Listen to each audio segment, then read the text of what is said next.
Good morning सम्पूर्णमा। आजदेखि मैले चाहिँ सानो मर्निङको मिनी भ्लग बनाउन थालेको छु। दिनभरिको बनाउन त्यति धेरै फुर्सद पनि हुँदैन, त्यही भएर मेन चाहिँ हामी 6:30 बजे उठिसकेको थियौँ।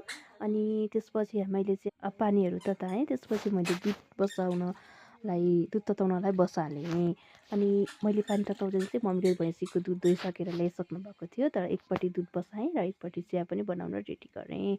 अनि यता चिया पाक्दै थियो, यता दुध पनि तात्दै थियो। मर्निङमा मिठो मिठो चिया, एकदम हेल्दी। म चियापत्ती र चिनी राखेको चिया चाहिँ खाँदैन, त्यही भएर मैले अर्कै खालको चिया बनाउने गरेको छु आफ्नो लागि।